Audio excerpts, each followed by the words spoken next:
And we are going to move forward in the reinception of terrorist groups against Iraq, and after that, an escalation, a violent escalation against Iran.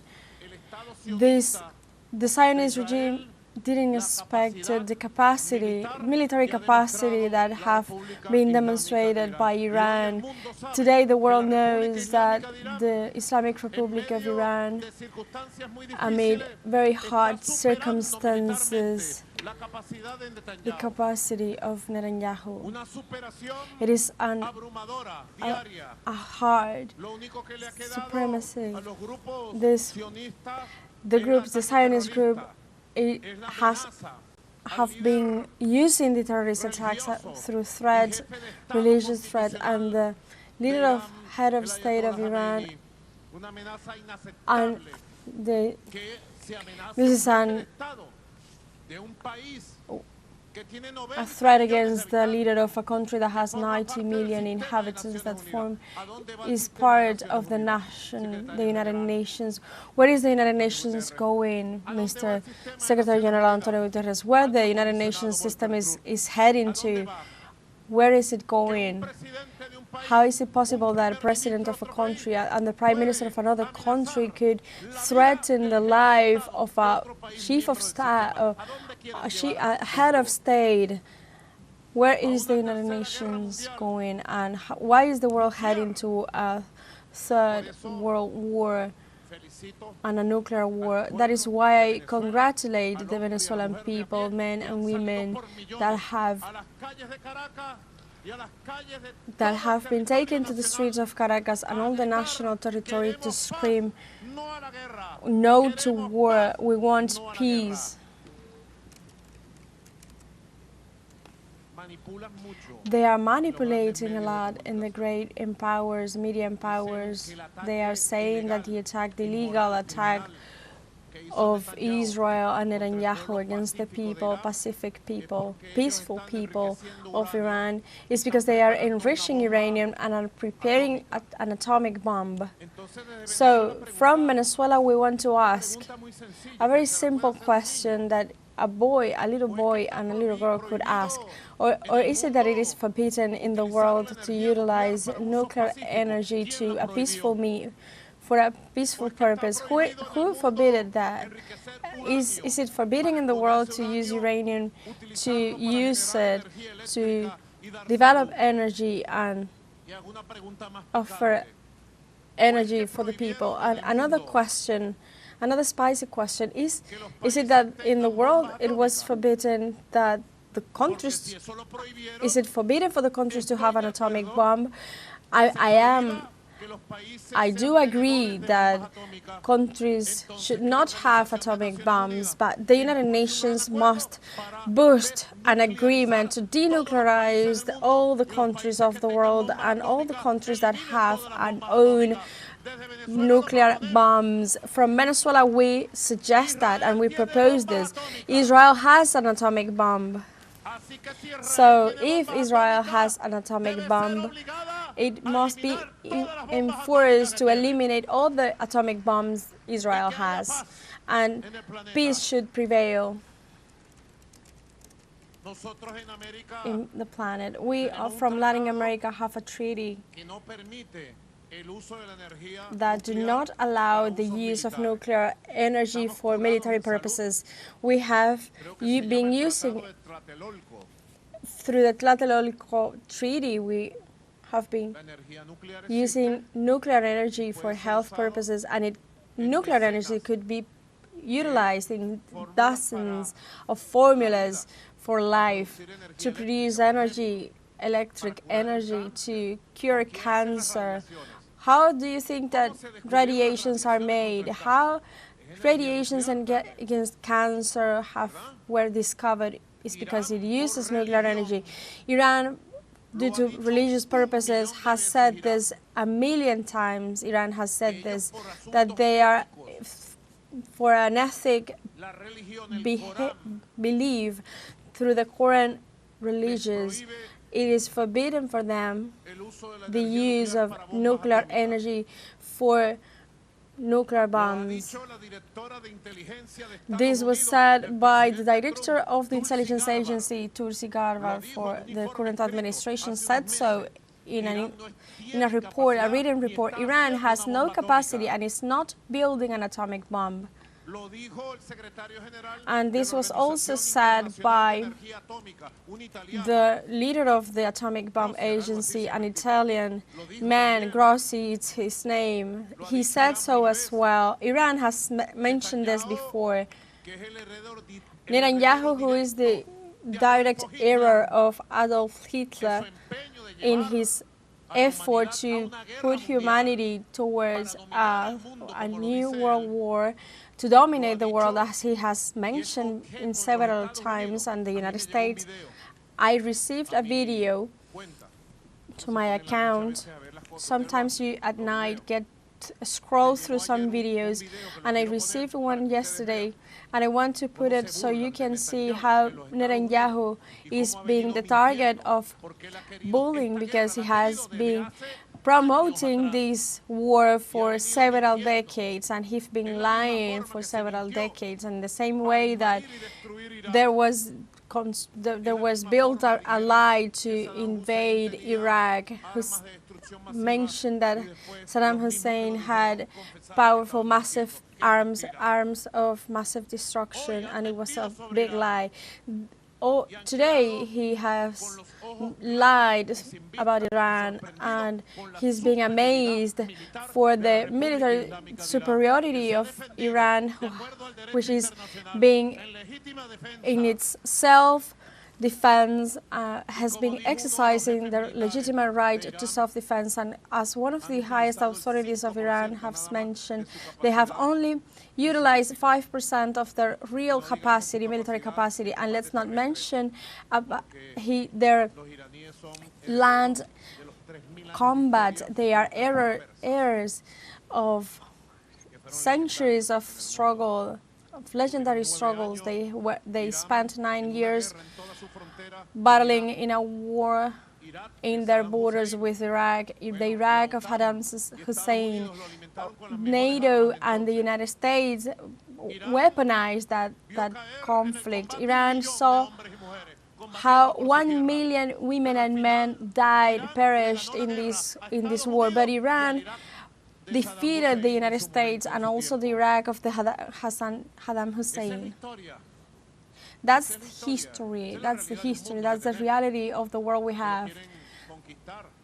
That they want to conquer this through missiles and bombs and war, threatening from Venezuela with the people on the streets mobilized. We raise our flags of peace and the world to abandon completely the bombs, nuclear bombs. And the first agreement we should do to de-arm the Zionist regime, de-arm it from nuclear bombs. Zero kills zero. This is how we say it from here. If tomorrow there is an announcement of dialogues with the foreign minister of Iran and also with a group of foreign ministers from Europe, Venezuela supports the diplomatic way for a ceasefire, how President Xi Jinping from China said, and also President Putin said, to begin a negotiation for a ceasefire. And so there should be negotiations for a great agreement that involves the Zionist regime and also the armament of nuclear bombs worldwide, and also to put some norms for the Zionist regime to respect Jordan, to respect Iran, Lebanon, and the whole world. Let's see, we have a video and a declaration from Netanyahu. I like to speak about this on national television because the world needs those who mention and talk with the truth, and I have the duty to speak truthfully for a future of peace. Listen to this very carefully to hear how this Netanyahu, heir of Hitler, has been insisting for several decades to bomb Iran. Let's listen. What happened with Iran? Weren't we about to make a nuclear deal? Why did this have to go balmy on Iran now? And by next spring, at most, by next summer, at current enrichment rates, they will have finished the medium enrichment and move on to the final stage. Iran is months away from having a nuclear bomb, says Netanyahu, in 2012. Seriously, why did we have to bomb Iran now? Iran is so dangerous, weeks away from having the fissile material for an entire arsenal of nuclear bombs. Holy shit, that's why. Iran's only weeks away from having an entire arsenal of nuclear bombs, says Netanyahu. In 2015. 2015. Think about that. No, seriously, I'm not being facetious. I really want to know why we had to bomb Iran now. We're going to show you Iran's secret nuclear files. Here's the warhead. Here's the bomb.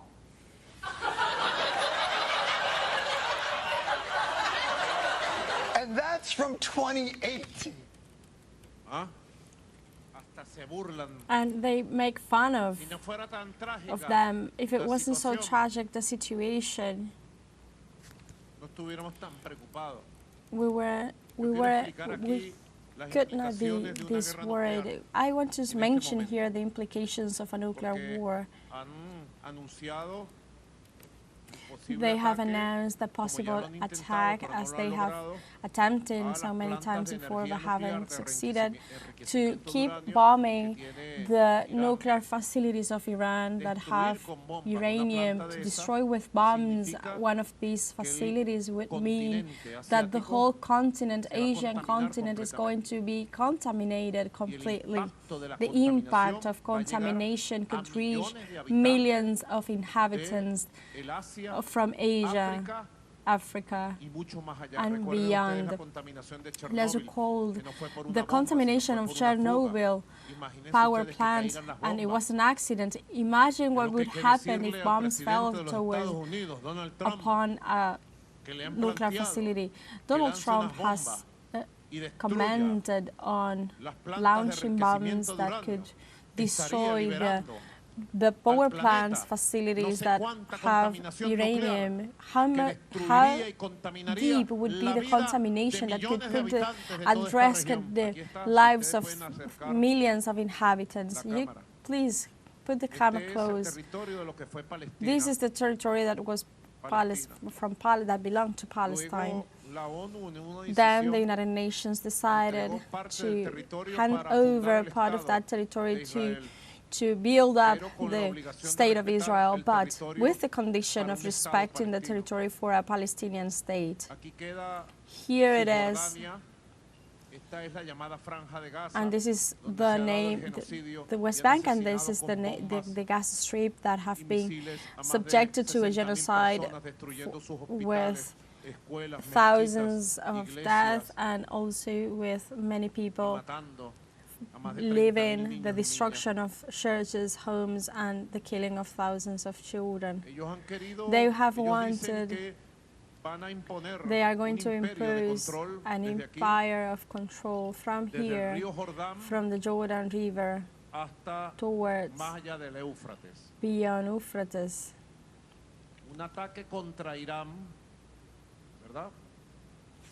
There is an attack against Iran, which is a huge country.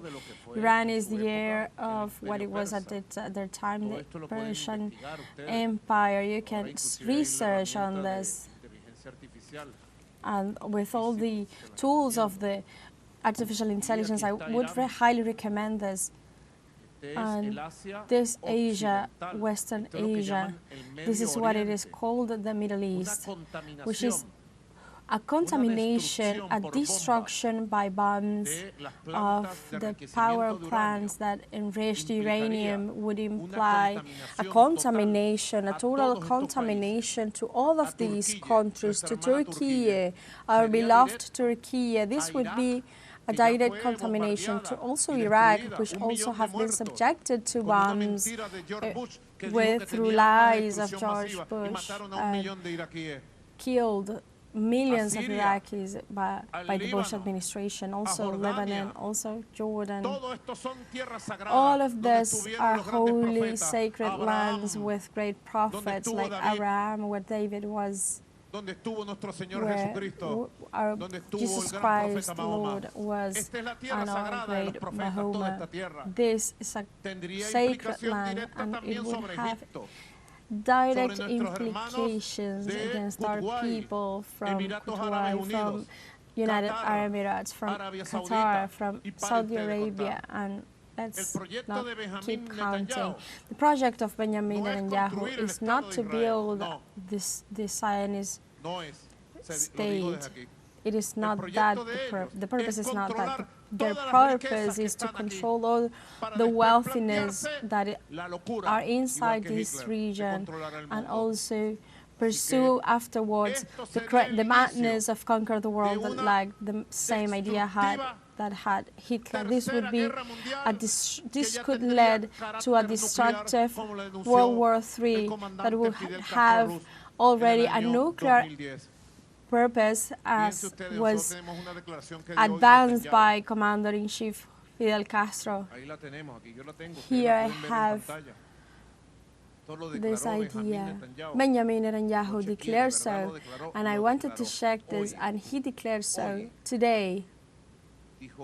He said, Prime Minister said, Benjamin Netanyahu said, assured that on Thursday that Israel is changing the world in this war against Iran. We are changing the face of the Middle East, and they are saying we are changing the peace of the world.